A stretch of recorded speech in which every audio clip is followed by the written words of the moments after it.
పై తన కుటుంబంపై అనుచరులపై తప్పుడు కేసులు పెట్టిన వాళ్లను వదిలిపెట్టనంటూ వైసీపీ నేత మాజీ మంత్రి విడదల రజనీ వార్నింగ్ ఇచ్చారు. పల్నాడు జిల్లా ఎస్పీని కలిసి తన అనుచరులపై తప్పుడు కేసులను పెట్టారని వెంటనే తొలగించాలని వినతి పత్రం అందజేశారు. కొందరు టీడీపీ నాయకులు గాలి పోగేసి ఫిర్యాదు చేస్తే పోలీసులు తప్పుడు కేసులు పెడుతున్నారని చెప్పారు. టీడీపీ మొప్పు కోసం తప్పుడు ఫిర్యాదులు చేస్తున్నారని ఆరోపించారు. తనను టార్గెట్ చేసి ఆడమనిషి రాజకీయాలను తట్టుకోలేక తప్పుడు కేసులు పెడుతున్నారని అన్నారు.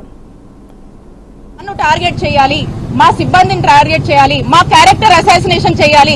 రాజకీయంగా మేము యాక్టివ్ గా ఉన్నాము. ఎన్ని కేసులు పెట్టినా కూడా నిలబడి ఎదుర్కొని పోరాడుతూ ఈరోజు వైఎస్ఆర్ కాంగ్రెస్ పార్టీని చిలుకూరుపేటలో నియోజకవర్గంలో మోటివేట్ చేసి నిలబెట్టుకొని ఈరోజు ముందుకు వెళ్తున్నాం. కాబట్టి ఈర్షతో అసూయతో ఆడమనిషి రాజకీయాలు తట్టుకోలేక మరి ఈ విధమైనటువంటి కేసులు మా మీద పెట్టి బెదరగొట్టాలని ట్రై చేస్తా ఉన్నారు.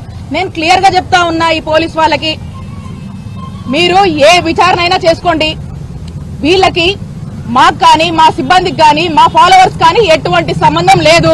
మీరు ఇంత దుర్మార్గంగా వ్యవహరించి మాకు సంబంధం లేకపోయినా మాకు సంబంధం ఉందని చెప్పి మీరు ఏదైతే కంప్లైంట్ కట్టి ఫేక్ కేసులు కట్టి మమ్మల్ని ఇబ్బంది పెడుతున్నారో నేను చెప్తా ఉన్నా, కయ్యానికి కాలు దూకుందామని ఏదో కేసులు పెడితే మీ పొలిటీషియన్స్ ఎవడో ఇంప్రెస్ అవుతాడని చెప్పి కాలు దూకొని వచ్చి ఇక్కడ దాకా వచ్చి పిచ్చి పిచ్చి గాలి పోగేసుకొని కంప్లైంట్ ఇస్తున్న వాళ్ళకి, అలాగే బాసుల మెప్పుల కోసమో ప్రమోషన్ల కోసమో పోస్టుల కోసమో మరి ఎగబడి పనిచేస్తున్నటువంటి ఈ ఆఫీసర్లకు కూడా చెప్తా ఉన్నా, ప్రతిదీ రికార్డ్ అవుతా ఉంది.